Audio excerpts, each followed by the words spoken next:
Hello, everyone. Today is a voting session of the Prescott City Council. Today is April 12th. Can we have any introductions and announcements today? Of Mayor Pro course. Tem? Thank you.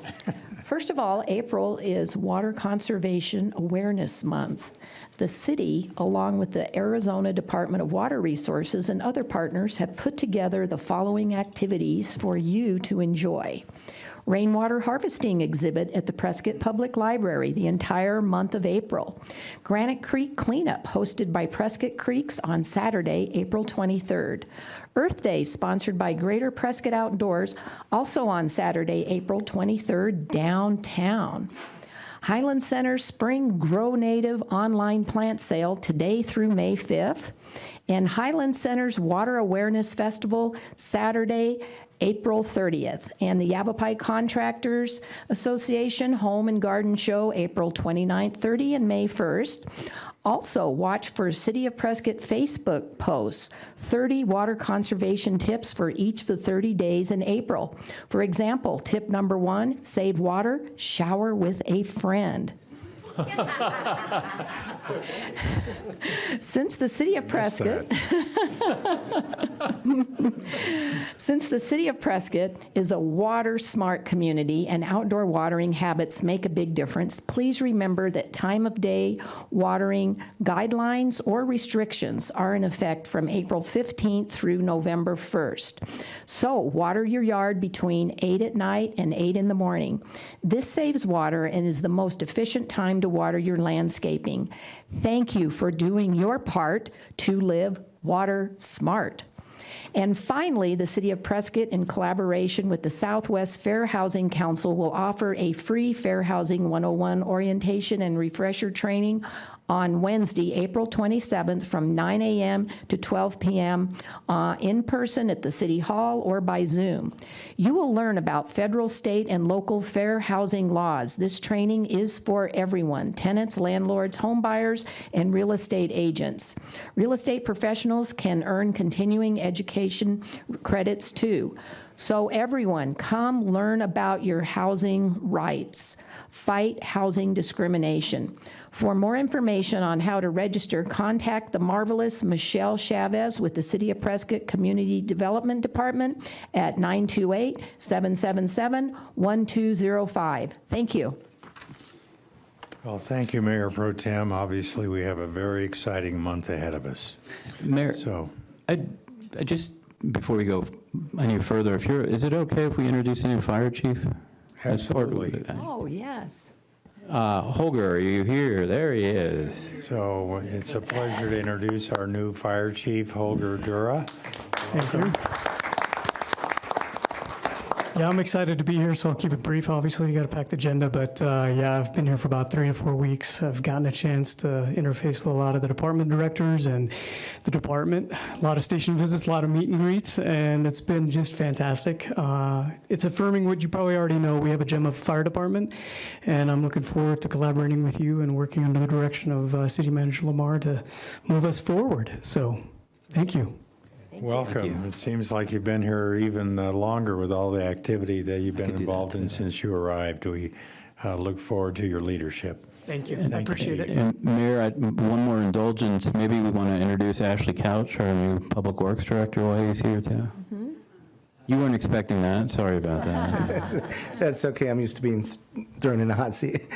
Good afternoon. My name is Ashley Couch. I'm Prescott's new Public Works Director, and I'm just thrilled to have been given this opportunity to serve the citizens of Prescott, the City Council, and you, Mayor, and as well as business owners. And so really excited and enthusiastic about this opportunity. Been here about a week and a half, coming up on almost 2 weeks now.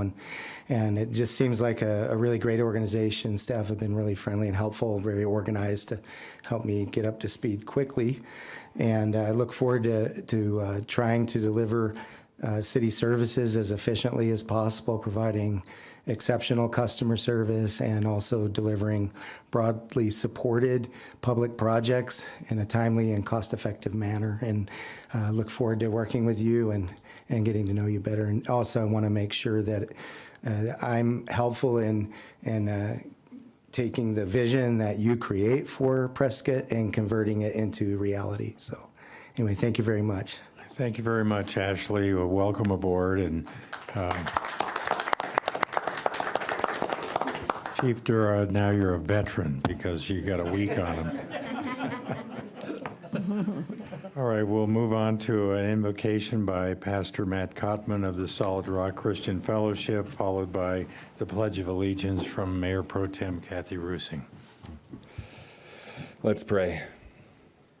Father, we give you thanks for this week.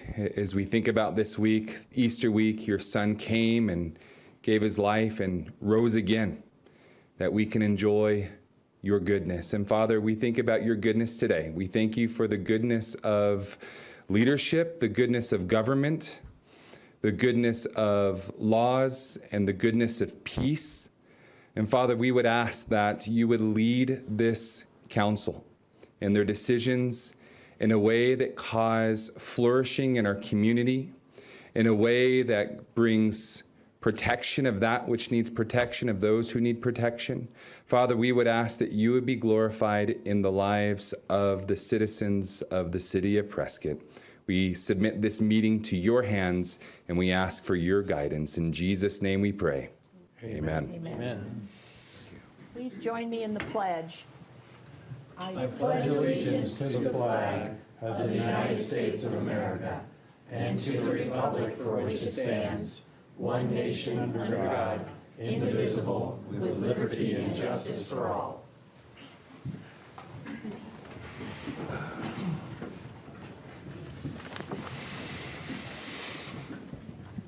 Thank you very much. We'll have a roll call.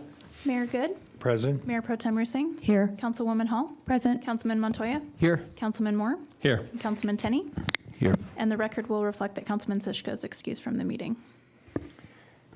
We have a couple of proclamations. I think the first one is the Jazz Appreciation Month. Councilwoman Jessica Hall will read the proclamation. I think we have some representatives here for the Jazz Appreciation Month. I will do that. Good afternoon. Hi, how are you doing? Okay, the proclamation for Jazz Appreciation Month. Whereas jazz music is an indigenous form born in the late 1800s in and around New Orleans, steeped in the rhythms of African culture infused with the harmony of the Western European culture, and whereas the U.S. Presidents Roosevelt and Truman enlisted 5,000 African American jazz musicians to successfully desegregate the U.S. military during World War II, and whereas the U.S. Congress has declared jazz a rare and valuable treasure. And whereas the Smithsonian Institute, which regards jazz as the most significant musical culture to emerge in the United States, has established a month-long celebration of jazz to be held annually in April. And whereas the purpose of the annual celebration will be threefold: to draw greater public attention to the extraordinary heritage and history of jazz, to stimulate the current jazz scene, and to encourage people of all ages to participate in jazz by studying the music, attending concerts, listening to jazz on the radio and recordings, reading books about jazz, and supporting institutional programs regarding jazz. And whereas the Prescott Jazz Society, Inc., developed by Milton D. Cannon for introducing jazz music into the Quad City area and in particular the city of Prescott.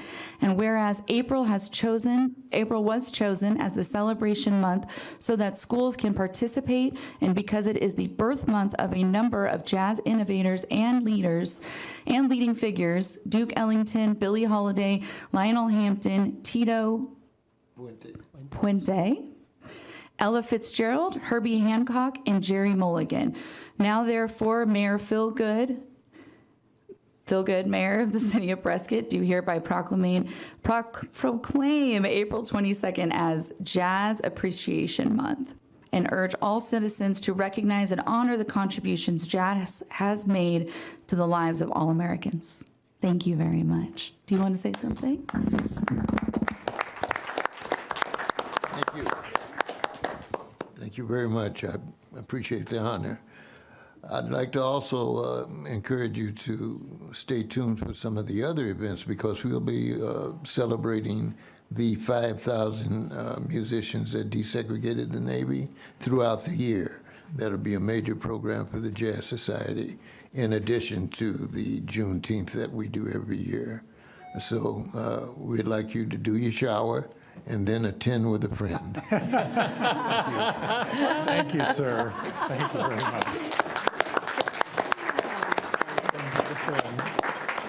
Now, Councilman Montoya will present a Earth Week proclamation. Is it just you? Come on up. Followers, yes. Come on up. That's what I try. It looks better for the pictures if you guys come up. Okay, it's my privilege to read the proclamation for Earth Week 2022.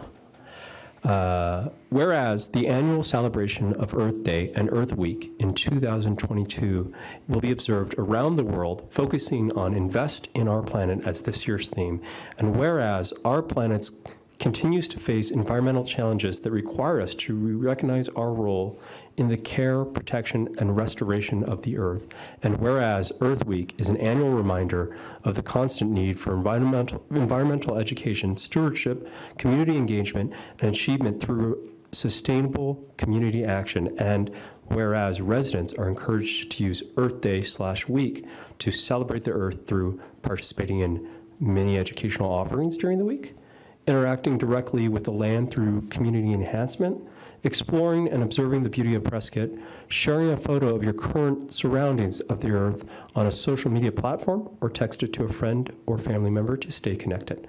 Now, therefore, Phil Good, Mayor of City of Prescott, Arizona, do encourage all members of our community to engage in education and dialogue around the restoration of the Earth and the environment, and do declare April 22nd through the 30th, 2022 as Earth Week 2022. Would you like to say a few words? Sure. Thank you, Councilman. On behalf of the Greater Prescott Outdoors Fund, which I'm a member of their planning team, and the Yavapai Climate Change Coalition, we're really thankful for recognizing the value that Earth Week and Earth Day bring to our community. I'm also grateful to a number of partners and sponsors of various events that occur throughout the week. The League of Women Voters, the Interfaith Climate Action Team, Prescott Peace Builders, Prescott Indivisible, NASCA, Sierra Club, Prescott College. So it's a really, really heavy schedule.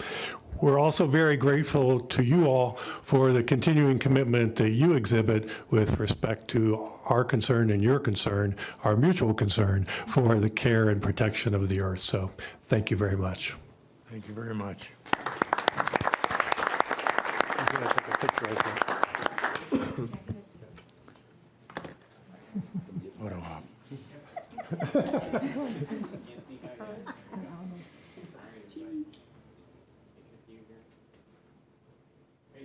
Thank you.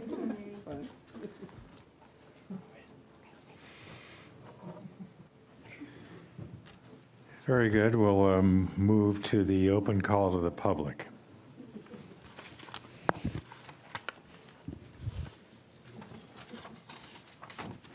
The City of Prescott welcomes public engagement, and residents may comment and address council on matters that are not included on the posted agenda during the call to the public.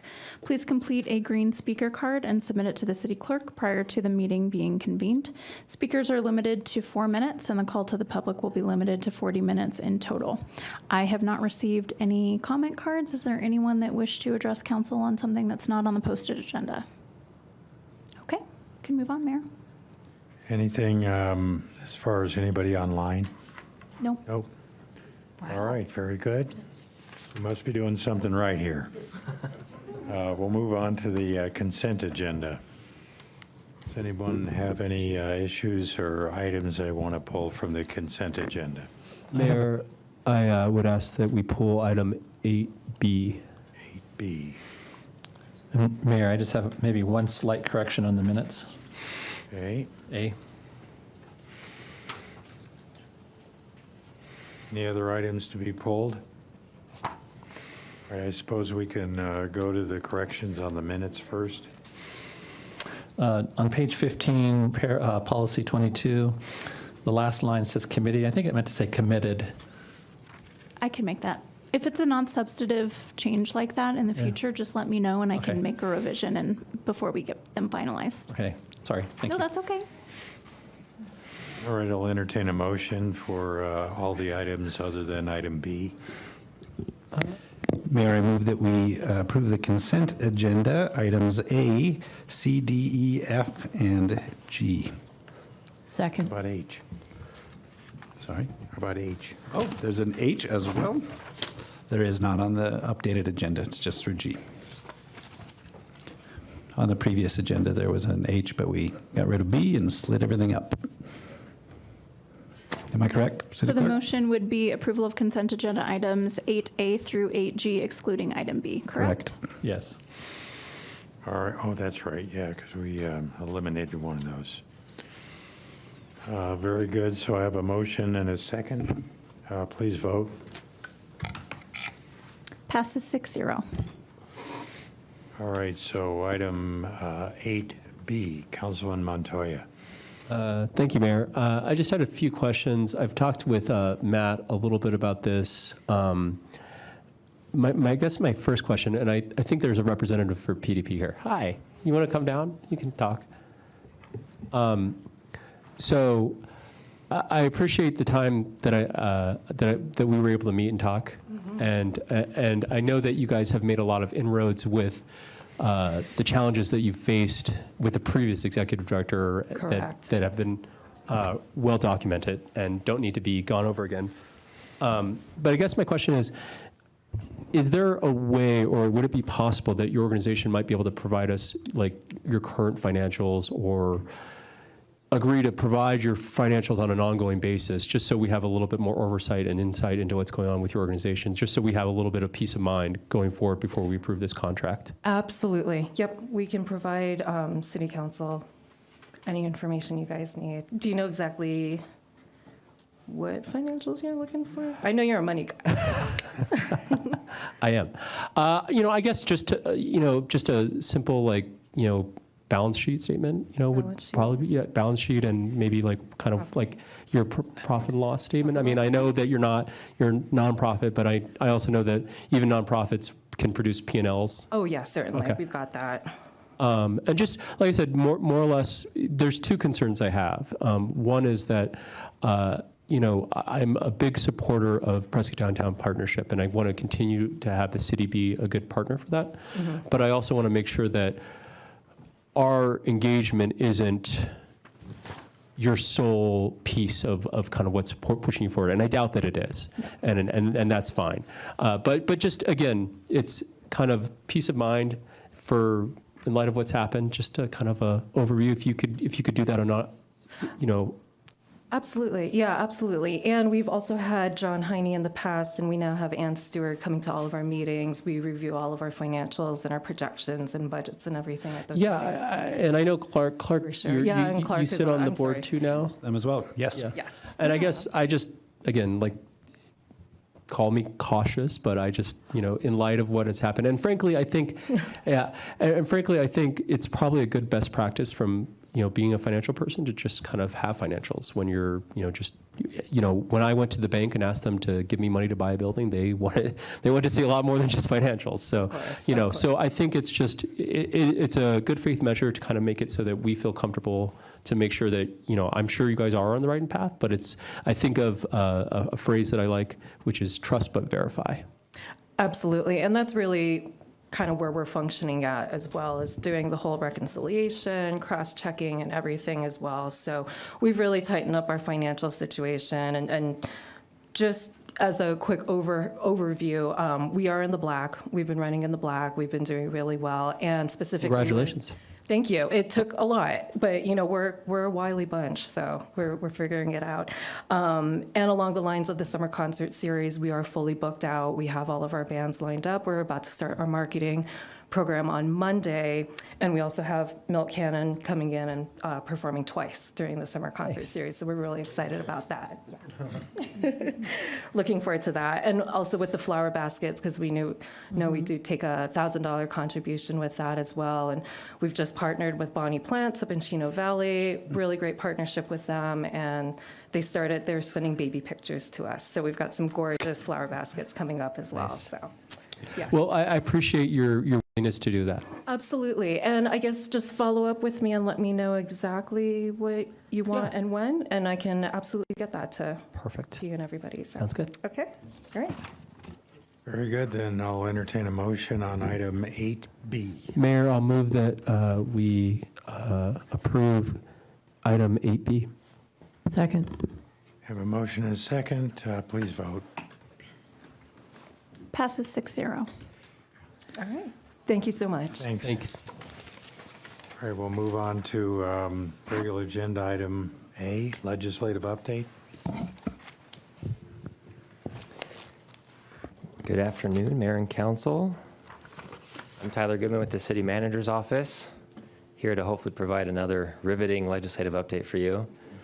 Honestly, not a lot is changing right now. We've had about a 3-week period, which has been a lull in bills moving back and forth. If you remember, they passed the deadlines down there to get bills out of the opposite chamber, and so, or what I should say is their chamber and into the opposite chamber. So right now, a lot of bills have stalled, and not because they're failing necessarily, but because it's being used as a tactic while they're starting budget discussions. So those have begun. Last time I talked to Barry late last week, budget discussions are very slow.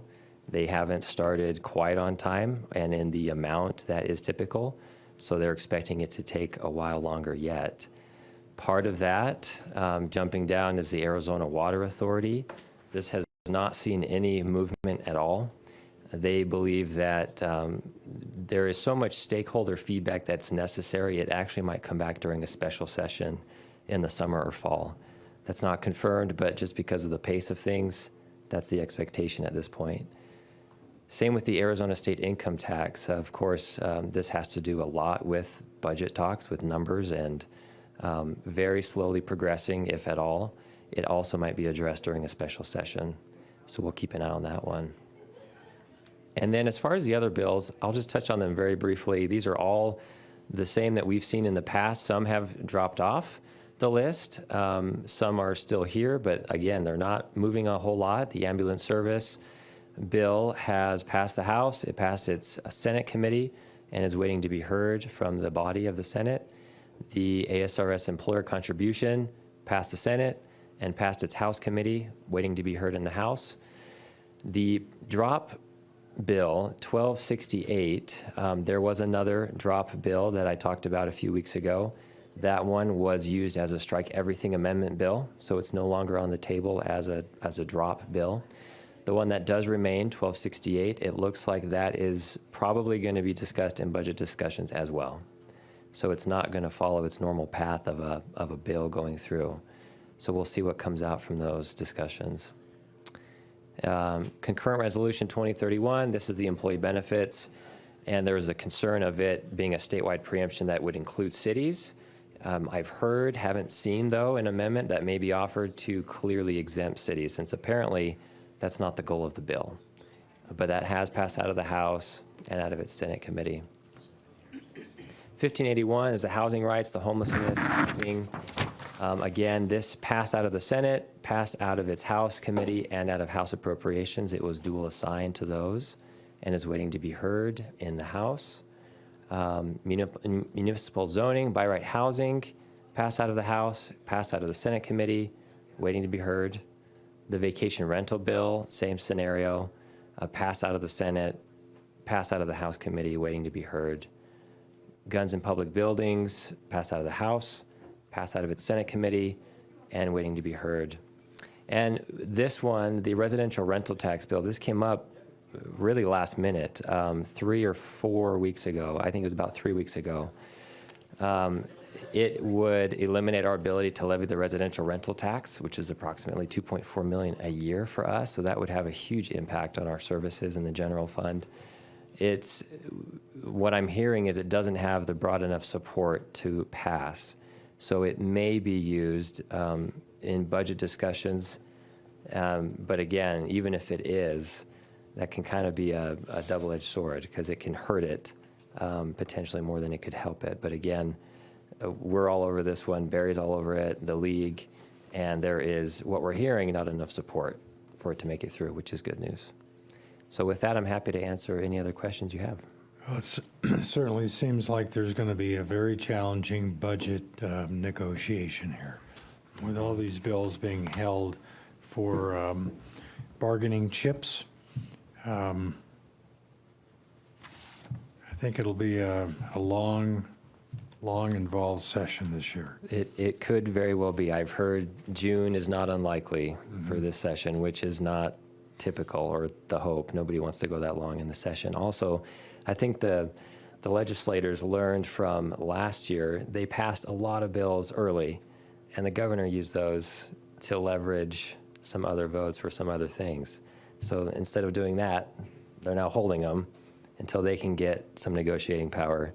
So we're seeing a lot of stalling right now in the past few weeks.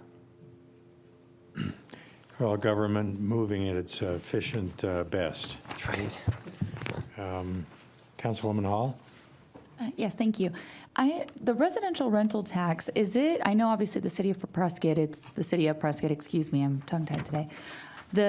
No one's collecting on any of the county or state levels, right? That is only a city income item. Do you? True, Mark? I guess I was just curious, are they going to just get pushback from the league? Yeah, you are absolutely correct. Only cities and towns assess a residential rental, and not all of them, but it is significant statewide. I forget the number. It was 150 million. 150 million statewide, and only 2.4 of that is ours.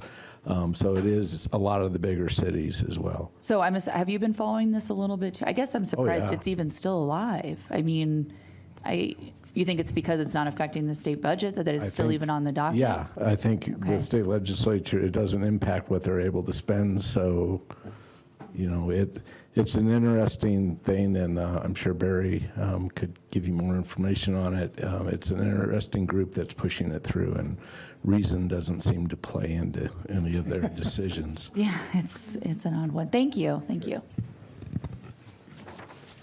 Any other comments or concerns? Very good, then I think we'll move on to, is it item C? So it's item B, adoption of resolution number 2022-1813, authorizing the application for a drinking water state revolving fund loan from the Water Infrastructure Financing Authority of Arizona, WIFA. Thank you, Sarah. Mayor and Council, Mark Woodfell, Budget and Finance Director. This is just giving staff the authorization to apply for a WIFA loan. We've used WIFA loans for many years. I think we've in total probably done about $145 million worth of WIFA loans. As of today, sorry, let me get my glasses. As of today, we currently have about $89 million outstanding with WIFA loans. This is the intermediate pump station. This is basically the second half. We did a $25 million loan with WIFA 3 years ago. And now that it's going, we're under contract with all of the things except for the next item on your agenda, which is also the intermediate pump station. We are trying to get the rest of the money we need to complete the project, which ends up being about $59 million in total. So this is $34 million we're seeking to apply for. The first $25 million, we got an interest rate of 6.15 for a 30-year term, which is a great deal. We'll do that all day long when we can. One of the big advantages, there's a couple of significant advantages of WIFA. The interest rates are subsidized by EPA. That means, and we also get, there's index based on the AAA municipal bond rating. And again, we're AA. So by just going to the AAA, that saves us about 35 basis points. And then to have a subsidy, the first one had a 15% subsidy where 15% of our interest is paid by EPA loan. That gives us another, basically a 35% basis point reduction. So that's almost a 70 basis point reduction in our financing costs.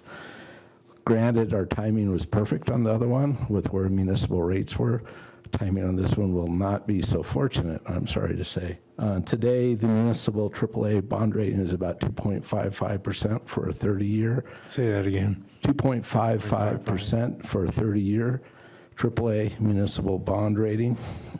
The rate will not be set today. The rate will not be set for probably 6 months. And I'm not sure rates are going to be lower in 6 months than they are today. The application will be submitted to WIFA if council approves this resolution.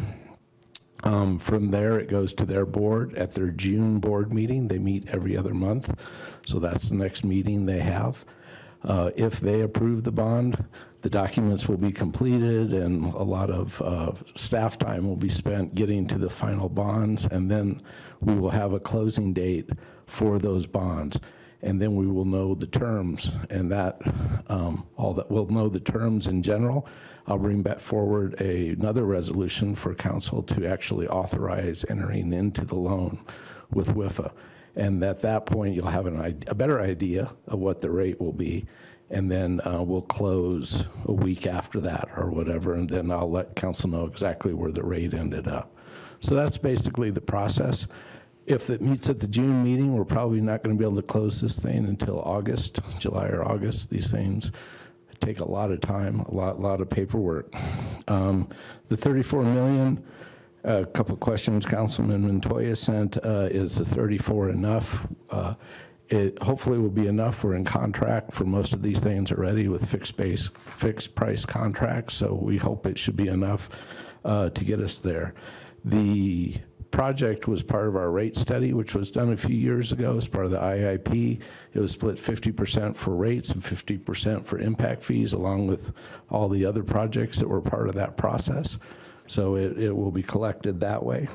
And as far as is there a deadline on impact fee, as we've talked about on and on again, I know council's aware there's a 10-year deadline to build a project. For non-water or wastewater fees, there's a 15-year to build a project for water and wastewater. A project like this that is built now and will be paid for the next 30 years does not have a deadline. We will be able to use fees for the next 30 years to pay the debt service on this. I believe I've covered all the questions I know about, so I'd be glad to cover any more if anybody else has one. Any questions or comments? Councilmember Mayor Pro Tem Rusing. Thank you. $50 million, this will probably be the biggest expenditure I think I'll probably approve during my term here, but I just want to emphasize that as a municipal corporation, it's our duty to provide the infrastructure to the community for clean, plentiful, potable water. And it's a big number, and I see that it not only replacing aging infrastructure up in Chino at our well field up there, but we're also building new infrastructure. Is this the pump station and the water storage tanks to the west of the airport area? Correct. Okay, and it says it will service the area of Prescott with the highest rate of growth, so I take that's Depot Ranch area? Yes, but it services all of Prescott as Yes. well. It's it's a great project. It has a lot of efficiency and replaces a very old production facility out in Cheatham. Mm-hmm. Okay, so looks like we're planning for the future. There you go. Councilwoman Hall. Thank you. So the interest rates, do they fluctuate in the same way the WIFA rates do as the public? I mean, is it based on the federal government? It's based on the index, the AAA Municipal Bond Index, Okay. which is published on a lot of services, Bloomberg or any number of the services. And it's set based on that at the time of closing. And again, they'll evaluate our project to decide if it gets a 10% subsidy or 15% subsidy or more or less. And then once we know that subsidy and then we get close to the closing, we'll see where the index is then and be able to figure out that rate. Okay. Oh, I'm sorry. I was just going to say, and again, we're going to do this for a 30-year term, just like we did the first part of this. A lot of our WIFA loans are only 20-year terms, but this project is for the future of Prescott, so it'll be used for 50 years. So 30 years. So is it a 30-year amortization, or is your rate fixed as well? Rate's Regardless fixed. of what? Yes, the rate, Oh, wonderful. the rate will be fixed. The 1.59 was fixed 3 years ago when we entered into that first part of it. So this will be a rate on the second half or part 34 million. Wonderful, thank you. And I would expect that AAA municipal bonds are probably very long-term bonds. Well, the index has 10-year, 20-year, and 30-year, and we would be doing it for the 30-year term. So they haven't been moving. Not as fast, Increasing at as least. the short-term rates. Yeah. All right, very well. Any other questions or comments? I'll entertain a motion. Mayor, I move that we approve, I move that we adopt resolution number 2022-1813. Second. Motion is second. Any further discussion, please vote. Passes 6-0. Okay. All right, item C, I believe now, right? Approval of city contract number 2022-176 with Arizona Public Service, Inc. for new electric service extension at the intermediate pump station site. Good afternoon, Mayor and Council. Tim Sherwood, Public Works. I'm looking for the map and I don't see it. There we go. Sorry.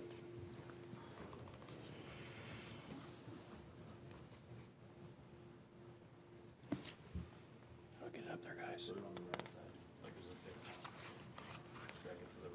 I'm working on it. It's not dragging. Sorry. Yeah. There we go, that one. Thank you. Apologize about that. So the item I have for you guys today, I apologize. Before you today is the APS Offsite Electrical Extension Project in association with the intermediate pump station project that Mark just mentioned. This is about the last component that we have out there. Council approved in November the tank GMP, in December passed the early procurement GMP for the materials so we could stay out in front of cost escalations. And then in late February, council passed the intermediate pump station construction contract. This is one of the last components of that. The project involves installation of approximately 5,000 lineal feet of conduit and 5 pull boxes. It will follow a similar alignment to the offsite water main that we installed a little over a year ago. Transformers and wire, et cetera, will be installed as the intermediate pump station develops and the needs require it. APS provided us with a proposal back on March 7th for $603,000.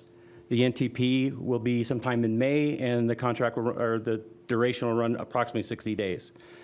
Funding for the project is budgeted over several fiscal years, as Mark mentioned, and is available through debt service from the Water Fund, with providing low-interest project financing. Debt will be repaid from water user rates and development impact fees.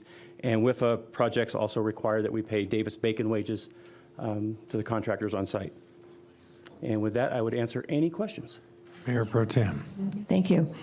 I'm sure you're aware that the water storage tanks at the pump station, the 2 6 million gallon water storage tanks, there was a problem with their height with the airport, and that they were partially planned to be underground, sunken. They are partially underground, and a lot of that has to do with site topography. The further we moved west from the airport, the less the height restriction became. The topography of the site itself lent itself to the tanks being partially buried, yes. So when you say conduit, do you mean underground? Underground conduit, These yes. are all going to be underground, and so it won't interfere with our airport area plan. Thank you. And this will be, like I said, the project starts right where it says Trinity School on the map. And like I said, follows pretty much the same alignment as the offsite water. The transformers and large SES cabinets, stuff like that, don't come into play till we get out to the intermediate pump station site. This will be pretty much conduits and pull boxes. Well, thank you. I just wanted to make sure that we were aware of the airport and its influence on the area. Thank you. I think it's very fortunate that we were able to kind of lock in a guaranteed maximum price on this project. Yes, sir. I mean, looking at some of those construction components, they continue to escalate. So, good deal. Any other questions or concerns? I'll entertain a motion. Mayor, I move that we approve city contract number 2022-176. Second. Motion is second. Please vote. Passes 6-0. Thank you. Thank you, Tim. All right, we're moving on to item D. Approval of city contract number 2022-183 for second floor human resource space improvements at the new city hall with Ridgeline Builders LLC using Yavapai College job order contract number 21-326, job order 22-COP-0009.00. Thanks, Sarah. Good afternoon, Mayor and Council. Tim Legler, Deputy Director of Recreation Services. So I was just telling Cindy, this would be like the second time up here on this subject, hopefully 2 more and then we're good. So this piece is for the new City Hall, as you guys are aware. So this component is just the HR piece, which is less than a quarter of the second floor. Through the contract through the bidding process with Gordian, we selected Ridgeline Builders for it. We gave them the spec, we gave them the plans that were drawn up by the architect. The total cost is not to exceed the $253,000. And essentially what this does is it puts all of HR in, it's a second floor, it'd be the northeast corner. That's their permanent home. It's an open shell right now, so it's not a lot of destruction or anything. They'll go in there, build that, and then we'll get HR moved into that. It's kind of it in a nutshell. I do have Ridgeline Builder representatives here and the future director of HR if you have questions for him. With that, I'll be happy to answer any questions. Mayor Pro Tem? Yeah, I have a question. How are you going to access all the building materials? Are you going to have to go in through the windows and use cranes, or how are you getting materials up there? So, yeah, they'll deglaze one of the windows. For this piece, it'll probably be on the parking lot side. They'll coordinate that. They have in the bid to have flaggers to direct the pedestrians out in the parking lot. They'll get everything in there, hopefully in one move. They'll get it in there, get it stocked, and have everything ready. Okay, thank you. How many total square feet is this? So this is 1,536. So each floor is about 10,120. Right, any other comments or concerns? All right, I'll entertain a motion.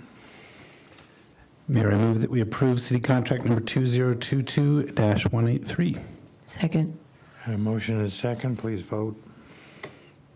Passes 6-0. Thank you, Tim. Moving on to item E. Approval of city contract number 2022-179 with American Fence Company for fencing purchase and installation using Arizona State contract number CTR 045278.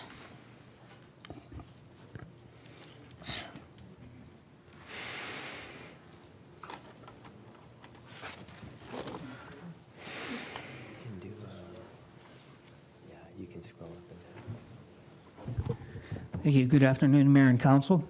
This one's actually been a long time coming.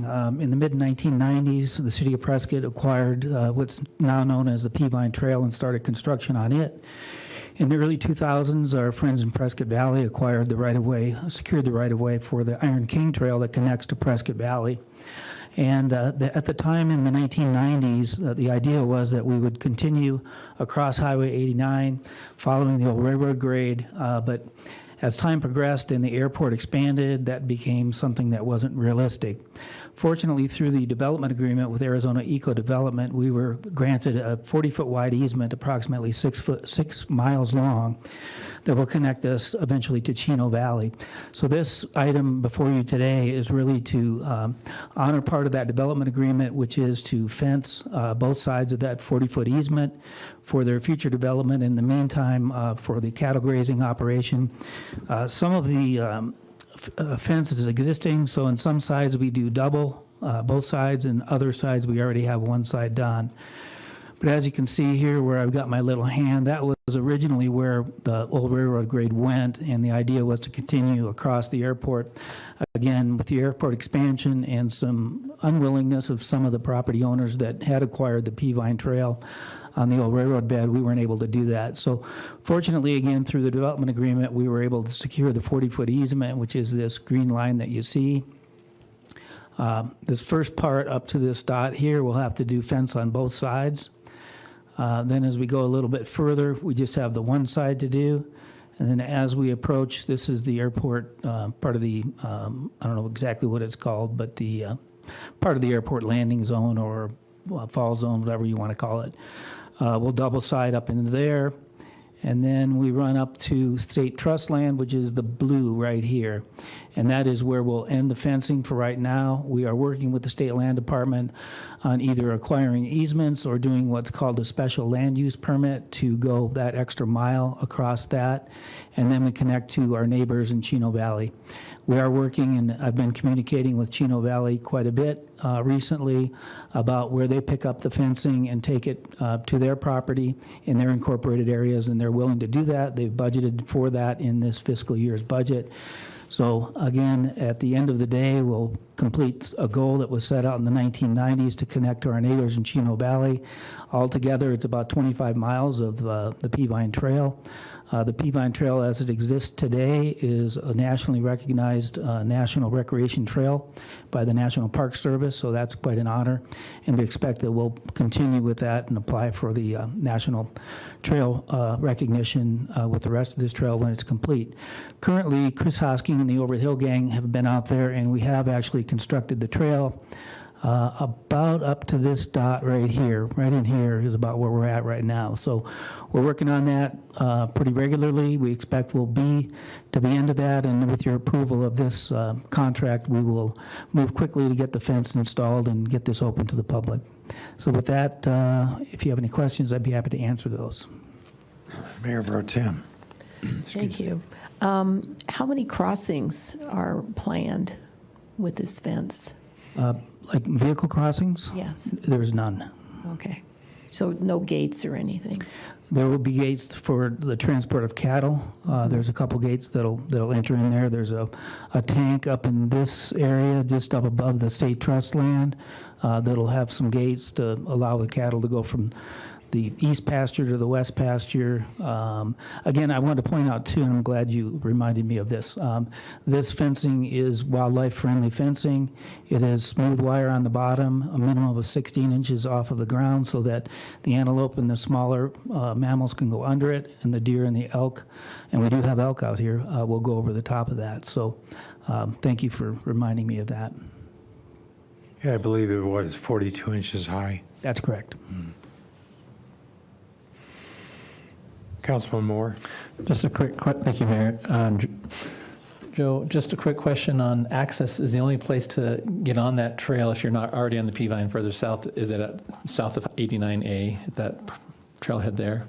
That trailhead there. Access points? Yeah, and then there's a trailhead that is at Road 4 South in Chino Valley. Chino Valley. Thank you. And then I do want to point out also that our friends in Chino Valley have been working pretty quickly on improving the Peavine Trail as it goes through their community. So really this takes us all the way up to Perkinsville Road. There's also some movement at the Del Rio Ranch property to possibly have some access there as well, which would connect to Sullivan Lake. So not now, but in the future, there's a possibility that the Peavine Trail connects all the way out to Sullivan Lake in Paulden, which would be really neat. Yeah. Councilman Tenney. This is super. As a frequent user of that trail, I know that the city invested many years ago in the underpass under the highway there, and then there's just a stub of the trail that's been essentially unused by people for years and years, and so I've been anxious to see what the next moves are. There used to be, of course, as you know, an old railroad trestle over there, and the plan at one time was maybe we could use that. That was washed out years ago, and then these developments with the airport, et cetera. So I'm grateful for the problem solving that's gone into this, and to see this piece of the trail come to fruition to connect us up with our neighboring communities. Thanks so much for all your work on this, not just over the last couple of weeks, but over the last several years. Thank you. Any further comment or questions? I'll entertain a motion. I move to approve City Contract 2022-179. Second. Motion is second, please vote. Passes 6-0. Ask if there was any public comment, but I guess not. I'll let you know if there is. I knew there was some public concern regarding the wildlife corridor movement, and I think that was addressed to the individual who brought that forward.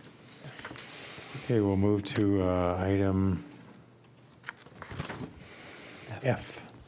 Approval of FNP 21-007, the final plat for Phase 1A and 1B of Hidden Hill Subdivision, located west of Pinion Oak Subdivision and north of Pioneer Parkway.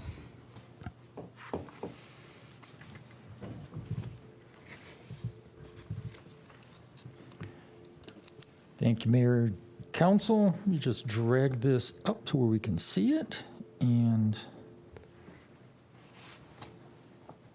if I can drag this up where we can see it. Already up there, George. Oh, I guess I did. That's not. Now it's gone. Yeah, you just have to maximize it. It's already there. There it goes. Thank you. Sorry about that. Trying a different format today, and I may just go back to the other one because it's easier. This is a request for a final plat for Hidden Hill Subdivision Phase 1. It's got two subparts, 1A and 1B. This is final plat of just Phase 1. As you recall, Phase 2 came through for revision with council very recently. That Phase 2 will have a future final plat, obviously, coming in. Phase 1 was not amended by that revision in any way, so the original preliminary plat for Phase 1 applies, and the analysis of the substantial conformance as required by your resolution 3213 was done by staff based on the original preliminary plat and the proposed final plat that's shown to you today. And we find it to be in substantial conformance with all 5 of the criteria set aside by set out by the resolution. And based upon that, believe the final plat should be approved by council based upon your approval of the preliminary plat. With that, I'd be happy to answer questions. I do have the maps that will come up on the screen as you need them. Mayor Pro Tem. As we discussed previously, the first phase, due to a loophole in our code, does not have to be sprinkled. The first phase lots do not require sprinkling. I don't think I would call it a loophole in the code. It's per code. Yeah, and then also, we don't require a secondary access for fire safety, evacuation. First phase did not require that. Due to our in any codes case. not requiring them. Right. So I just would like to make a point that public safety should be job one for this municipality, especially considering that we are in a very high fire danger location, and that we should not trust public safety, especially fire, to the developer. That's not their job. They're not going to do it if they don't have to do it. And I would just like to propose that in the future, we get together with our fire department and community development and see if we can tighten up these codes so that we have more continuity. And if we're going to sprinkle, I think we should sprinkle everything, not just part of a subdivision. It doesn't make sense to me. And if we did have to evacuate this area, we have only one road for multiple engines to get in and out of, and while people are trying to evacuate. And I think that's not anything that we should be creating. Thank you. Thank you. Of course, community development would be happy to work with any of our other departments to coordinate code requirements. Councilman Moore. Thank you, Mayor.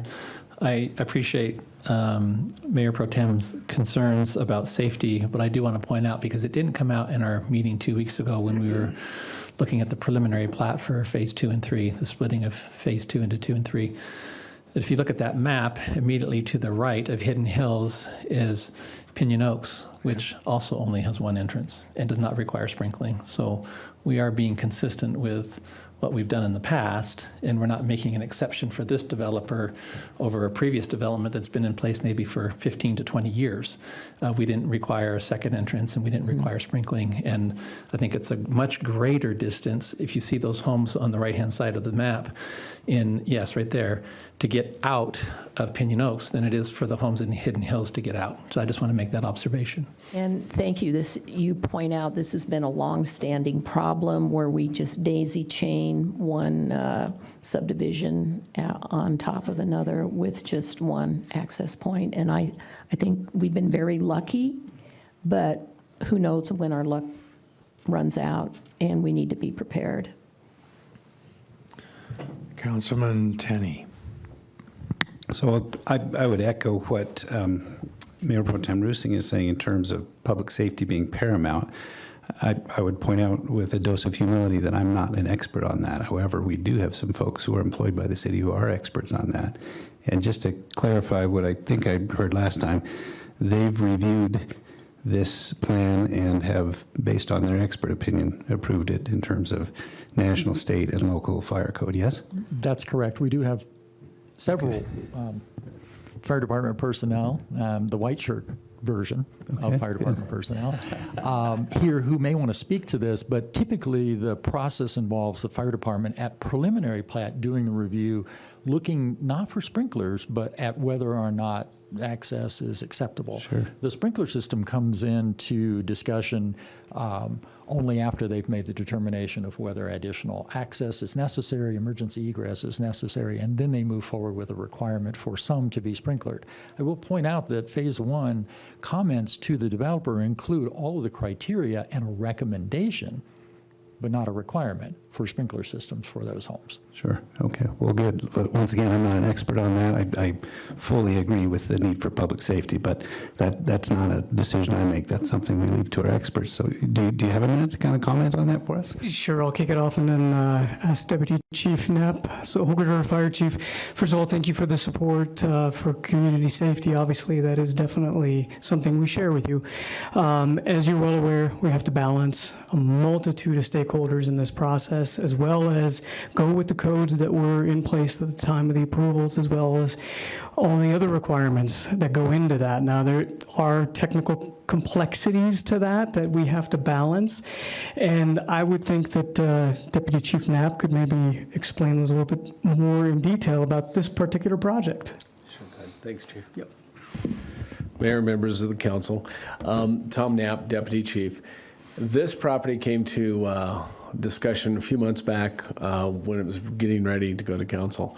One of the discussions was the requirement is based, this current code, fire code for the city that's been adopted, deals with residential sprinklers for single access, limited access, including grade and elevation change. The challenge we have with that, with a custom code, is there's always things that don't get hit and don't get covered. So it was recommended to the builder, it's not required, that all of them be sprinklered, which makes sense. And then to deal with the secondary access. With the fire sprinkler code, the way it's written currently, we're kind of tied with that secondary access and when that comes. It'll come if you own the land and if you have the sellable lots to pay for that. One of the other things that can be done a lot of times is we deviate or split the main entrance, the single entrance, so that the exiting vehicles don't interfere with the emergency vehicles coming in, or you don't have an accident in the middle and nobody goes anywhere. Right. So there are a lot of challenges with this, especially with hillside development, and what the community can take as we expand into these areas. This code went through a lot of reviews. My understanding, and I kept a pulse on it, was that it went through the builders with a fine-tooth comb.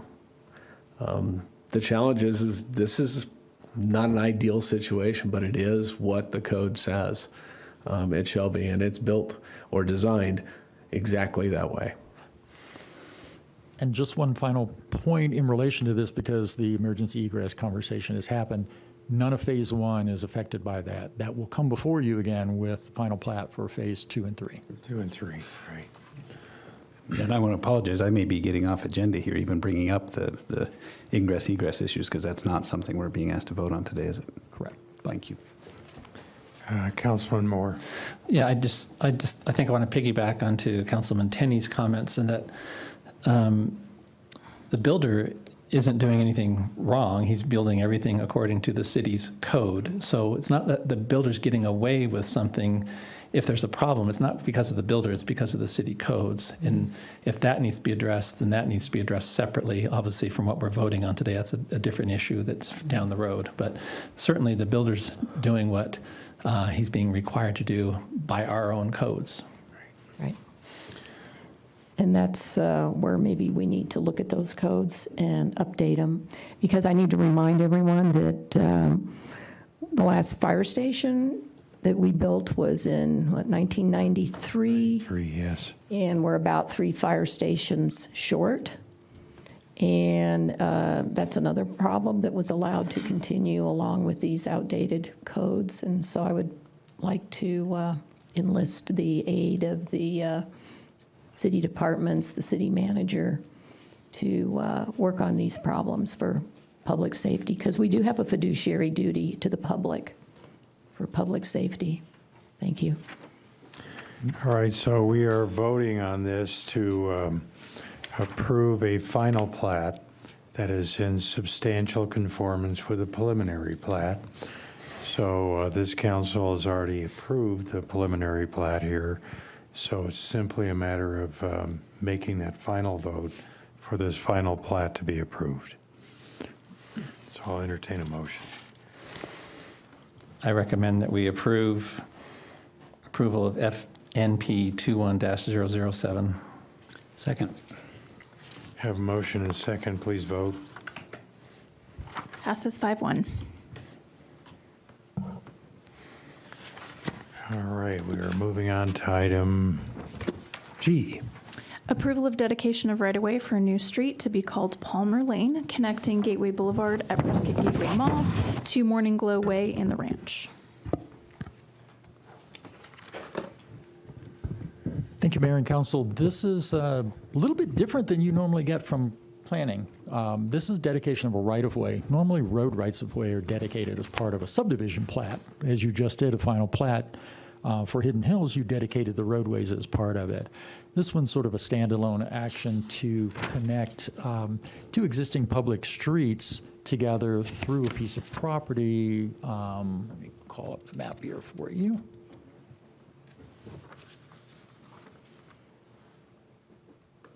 Yeah, I like my other process better, sorry.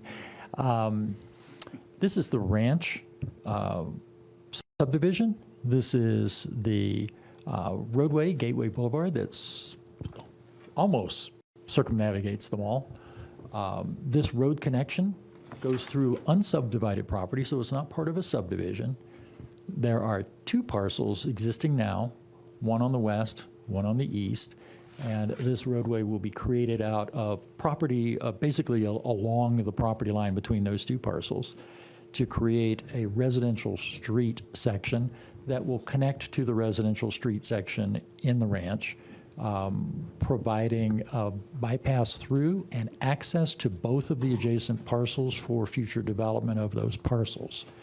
The parcels are zoned multifamily, and we have had some interest in this one, although no projects in the works at the moment that we're aware of, for an apartment complex. So that's a possible use of this property at some point in the future. Zoning is multifamily to allow it, and the roadway itself would be dedicated as a public street because all of these streets are public and this street is public. I had a question from Councilmember Roosing relating to uses within the right-of-way. The roadway is designed with a sidewalk, and the lanes are 14 feet wide, which will allow for bicycle use as well. You had asked about both of those. So the roadway will accommodate both pedestrian access and bicycle use. With that, I will be happy to try to answer any questions, and we do have some support from Public Works if we get technical. Mayor Pro Tem? Yeah, I have some questions. You know, I really couldn't read this map. It was illegible, and I think the scale is off. Can you tell me how many linear feet this road is? And do you have a map that shows a plat of this apartment complex? Is the apartment complex to the right, or where is that going to be located? Because I've driven by and seen the hill scraped bare already. The interest in the apartment complex is on the western side, so this map is turned sideways. North is this direction, so it's along here. And again, we don't have any plans for anything. We've just had a couple of pre-application reviews that have occurred, in one case many months ago and the other years ago. Nothing has come forward for development of that property yet. And where's the water and sewer located that's going to be hooked up to this property? It actually will link the existing system in the ranch with the existing system in Gateway Boulevard. So it'll just follow the road right of way, connecting the water and sewer. So let me get to my point. If we accept this easement and it becomes a public road with the water and sewer in the road, then the city of Prescott taxpayers are going to be maintaining this road in perpetuity. That's the intention. But if we don't accept the easement, the project can still continue. It'll be kind of like a driveway, a private driveway, and then the developer will be, and the property owners will be required to maintain it and install their own utilities. Its layout and design is a roadway layout and design, not a driveway. So the intention of the dedication will be to create a public connection so that the folks in the ranch can use it, as well as the folks who will be coming south from the mall, from Gateway Boulevard, would be able to use that street for access back and forth. So it actually provides an alternative way in and out of the ranch, another subdivision that only has one way in and out. This provides a second So it is a connector? Would you say this is a connector, an arterial? Because I had a hard time figuring out, because it looked to me like it was just going to be it's a neighborhood street. So it will function to a degree as a collector, only in that it provides an additional way for the folks who live in the ranch to exit northward, as opposed to going out to Lee Boulevard and exiting. This would take you through Gateway Boulevard to Prescott Lakes Parkway intersection. Have you gotten any comments from the locals, the neighbors? No, I don't. Typically, these types of projects aren't sent out for public comment. Councilman Moore. Thank you, Mayor. One question, George. I was just curious, who initiated this request? Was it the ranch? Was it the mall? Was it the city? Where did this come from, the genesis of this proposed roadway? So the original conversation was between the property owner of the property in between, which are the Lees, the developers of the ranch and parts of the mall, to create the roadway to allow the access. Several years ago, 5 years ago, the street stub within the ranch, sorry, I'm pointing at nothing. This area was created with a revision of plat of that, or a replat of that section of the ranch for this future connection. So they've wanted to make that connection for some time. They would be donating the property where the road right-of-way would be to the city as part of this dedication. So when it gets recorded, that property becomes public instead of belonging to the Lees, who are the owners of the property. This property, I believe, has sold to, or is in the process of selling to, another party that may be the future developer of the apartment complex if one is to happen. So we have two parties involved.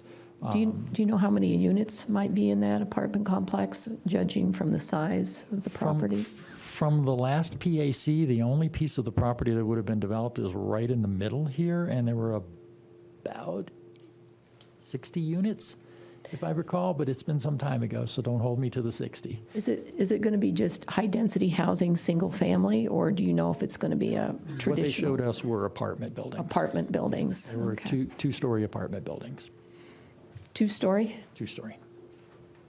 This area is a very steep, high hill with a very deep cut for Gateway Boulevard. Not much can happen up here. All of the proposal that we saw before was for right in the middle, right there.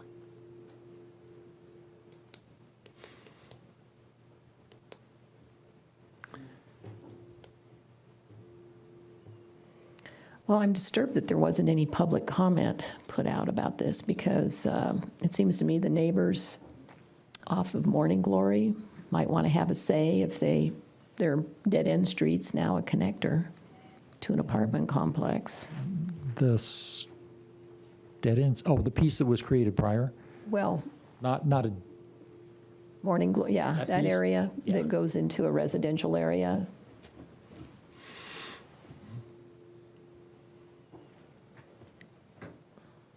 again, similar to subdivision plating, that's not a public hearing item. But we're having a public meeting about it right now. But they didn't know. They didn't know it was on the agenda. Right. I think, It's not an apartment complex, it's on the private. yeah, it's, right. Yeah. And I think, Kathy, this speaks to exactly what you were just talking about in the previous agenda item on Hidden Hills, having a second access. This creates a second access for the ranch. So this is actually fulfills one of your desires for public safety, is that now instead of having one way to get in and out of the ranch, which is Lee Boulevard, there's a second point, which could then come out at Prescott Lakes Parkway. You see what I'm saying? Mm-hmm. So it provides a second egress for this large development that only has one way in, one way out. So it's really a very beneficial road, in my opinion. Councilman Tenney? Councilman Ward said essentially what I was going to say. I'm as interested in public safety as I was 15 minutes ago.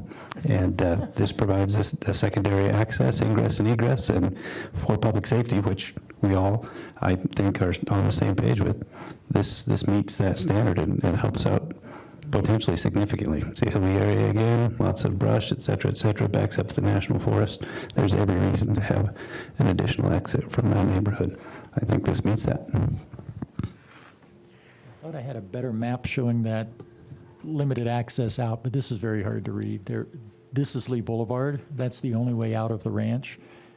That goes to State Route 69, and then this would allow a connection to Prescott Lakes Parkway intersection and Gateway Boulevard at 69. So a second way in and out.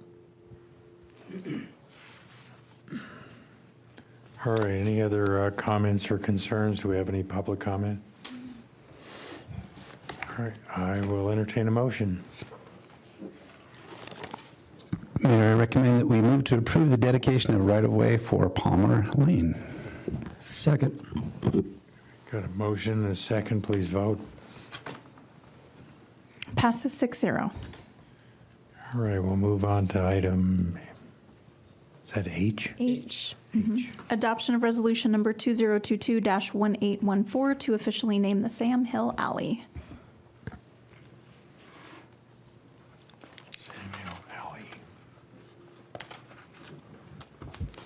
Good afternoon. I come before Kat Moody, and today I come before you as the GIS coordinator for the City of Prescott.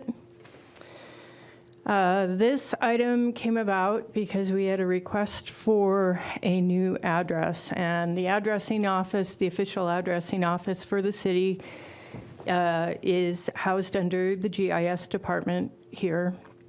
We also are the primary addressing contact for Prescott Regional Communications Center, just to piggyback on the public safety bandwagon here. So, and that's part of the reason why this item's coming before you today. The owners of the Sam Hill Event Center have leased the property shown at the top here, which is the old APS substation property. They plan to do materials and equipment storage in storage units, and then parking lot, additional parking for the event center. They required a new APS utility account to allow for electricity on that site. And whenever you ask APS for a new account, they want an address. The only legal access to this property is from this alley. So both of the streets adjoining this alley, so North McCormick, so this is Willis here, this is North McCormick, and this is North Granite. All the properties adjacent to the alley are addressed off their adjacent streets. So this is all North Granite, and then Willis Street addresses. This is all North McCormick addresses, and then one Willis Street address. So we had a couple of options.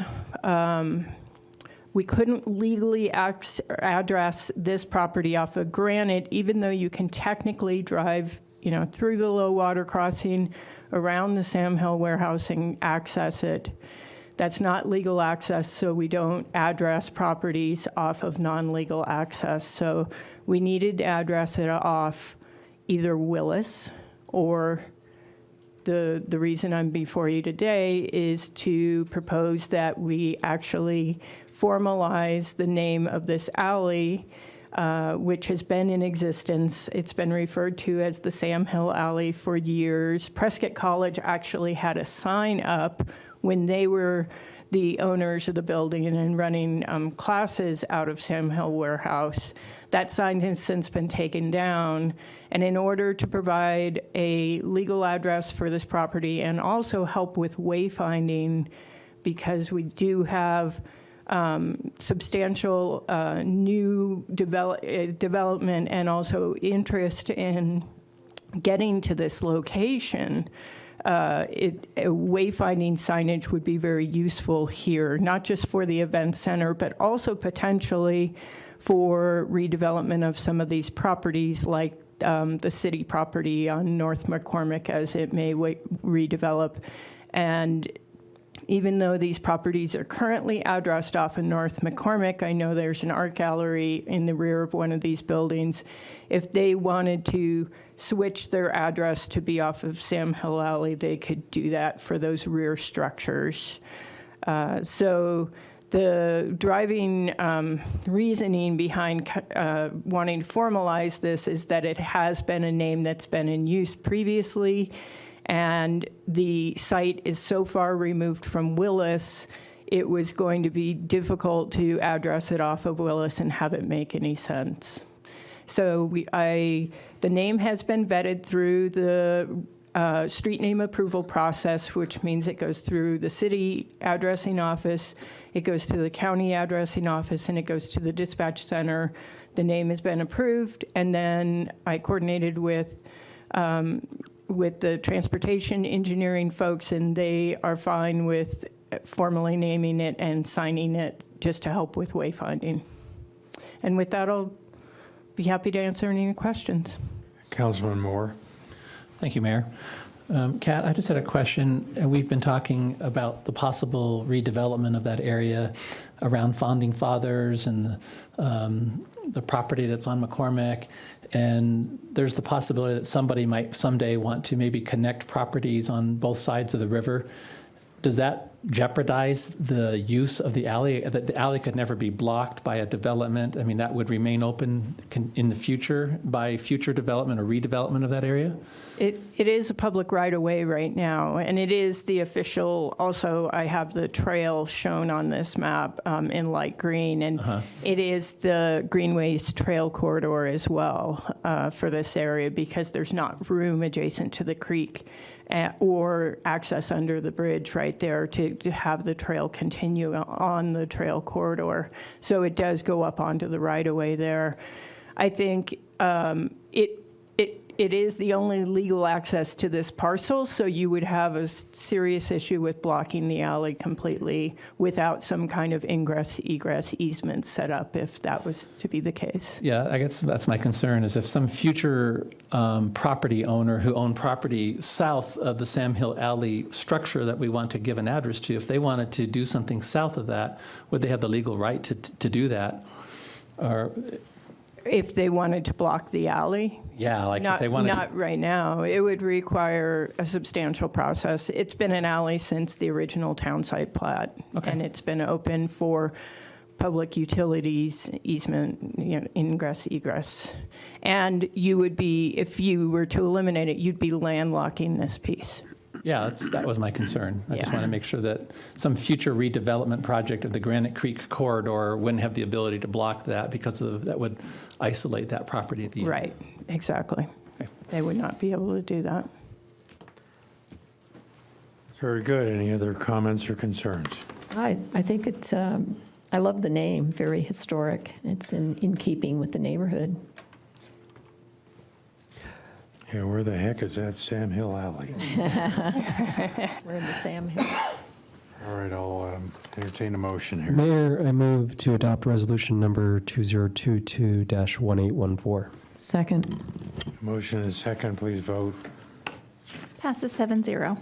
Or I'm sorry, 6-0. Used to saying 7. Thank you. All right, we're moving on to item I. Adoption of resolution number 2022-1815, accepting the updated airport layout plan for Prescott Regional Airport for Federal Aviation Administration submission.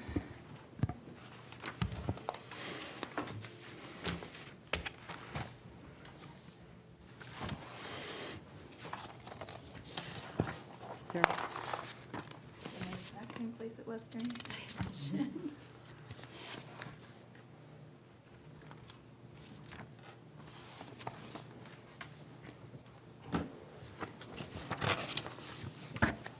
Is that you? Making that noise? There we go. Good afternoon, Mayor and Council. Robin Sabata, Airport Director, here with Charlie McDermott, the Aviation Planning Manager for Dibble. And so today we had met earlier today. It was at the study session in which we had a comprehensive presentation about the current and future development at Prescott Regional Airport and the need to update the airport layout plan. We'll just briefly go over 5 slides just to make sure that the public puts this into context, and then we'll open it for questions. So go ahead, Charlie. Thank you, Robin. As we talked this afternoon, an airport layout plan is really a planning tool. It's a tool that you will use to help develop the airport. It's a long-range planning document. The most important aspect of it is what we call the airport layout plan. It's a graphical representation.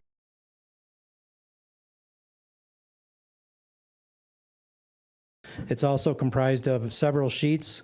For Prescott, it's a 42-sheet set, and those sheets contain airspace drawings, plans, profiles, additional information about the property. How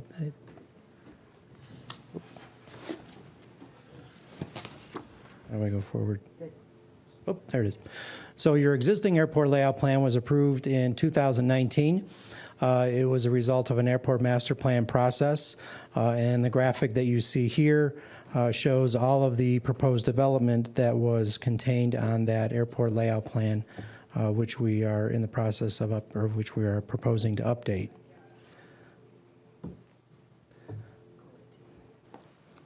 Okay. So some of the projects that we know of that were part of the that have happened since your airport layout plan was approved in 2019 was the completion of the runway extension focused planning study back in 2020. Was a very important study that justified the need to extend the runway. We know certainly the award-winning passenger terminal building was constructed since 2019. A significant pavement geometry correction was made through the construction of Taxiway Charlie for the parallel to the main runway. 2 other projects that are underway, certainly the Monarch Hangar construction project is a well-needed additional T-hangar construction development. And then on the top, Embry-Riddle's west apron ramp reconfiguration and allocates a significant number of parking spots for them over on that side of the airport. Some future planned projects. We talked earlier this afternoon about the SAFE complex for Embry-Riddle, the development for Cutter Aviation, some land acquisition for approach protection and the runway extension, and some future airport compatible development around the airport. We also shared some new aircraft parking apron on the south side of the airport adjacent to the Forest Service. This is a graphic that shows where the SAFE complex would be located on the north side for Embry-Riddle, and where they've relocated some aircraft to the west apron to allow for some of their growth. This is a graphic of the SAFE complex that Embry-Riddle is in the process of proceeding with, which gives them the ability to grow on the north side of the airport to better serve their student needs. This is just a quick graphic of Qatar Aviation's planned growth for the southwest side of the airfield. And this is the expanded aircraft parking area for special events and other aircraft parking needs on the south side of the airfield. To the left of this is the Forest Service complex. So this is the proposed airport layout plan as updated. All the projects that we just talked about are shown on here. The color scheme is highlighted just to emphasize where those projects are located on the airfield. What this plan also shows is the proposed acquisition. The property up in the green on the north side of the airfield is the proposed borrow site material for the runway extension. So that land would be acquired so that property, the material could be removed from that and used for the establishment of the runway extension. Other land that is proposed to be acquired doesn't appear on this map because of the scale of it. We're required by FAA to have airport layout plans at a particular scale, which doesn't allow us to show much beyond the airport, but that's when we create the airport property map at a larger scale that allows us to show the more surrounding property around the airport. What you see here are the additional properties that would be acquired for approach protection to ensure that the land around the airport is developed in a compatible manner. And again, we show the different colors. The blue off the end of the runway is the land that would need for runway extension. Beyond that is the yellow for approach protection. The pink color is more compatible aeronautical development land, both north and south of the airport. So that's a quick overview of the proposed airport layout plan, and Robin's going to summarize. Thank you, Charlie. So in summary, you have in front of you a resolution. Basically, this is the statements within it. The City of Prescott owns, operates, and serves as the airport sponsor. The ALP serves as a critical planning tool, depicting both existing facilities and planned development. Sponsor must accomplish improvements in accordance with an FAA-approved ALP. A current FAA ALP showing the proposed development is a prerequisite for grant issuance.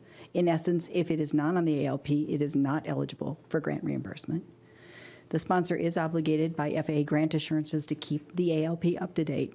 So we usually come back about every couple of years and get these updated. ALPs become updated when they don't adequately provide for future needs, conform with design standards, adequately reflect existing features, or reflect airport or critical land use changes which may affect the navigable airspace or the ability of the airport to expand.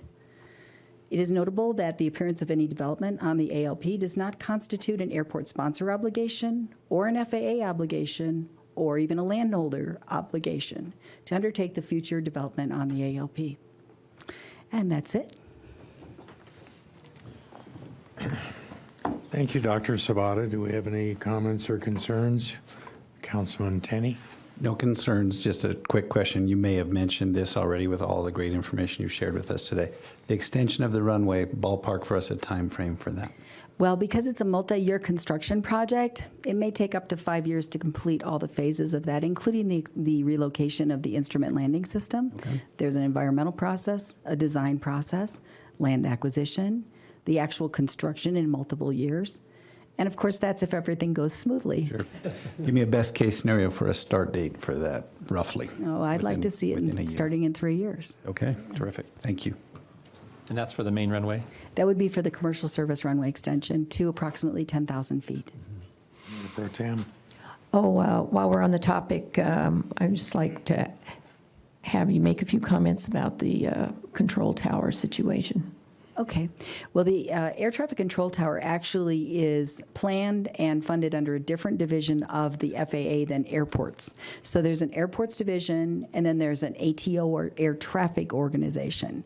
The good news is, through the bipartisan infrastructure bill that was passed last December, there was a significant fund that was established for air traffic control towers throughout the nation. They are undergoing, simultaneous with us, a planning process to see about relocating that air traffic control tower.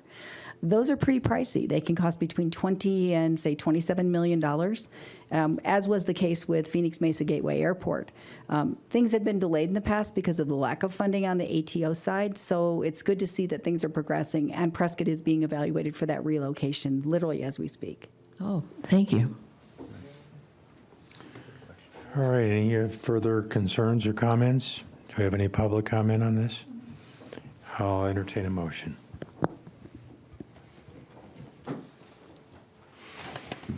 I'll do it. Since Yeah, no one we've else talked was, about this a no one few else was making a move. I move to adopt resolution number 2022-1815. Second. Motion is second, please vote. Passes 6-0. All right, thank you, Dr. Sabata. Thank you, Charlie. Thanks, everyone. Thank you. I like to close these sessions with a quote, and I consider all the roads and alleys and ways and connectors that we've discussed today. I thought it would be appropriate to quote that great American philosopher, Yogi Berra, who said, when you come to a fork in the road, take it. We're adjourned. That's funny.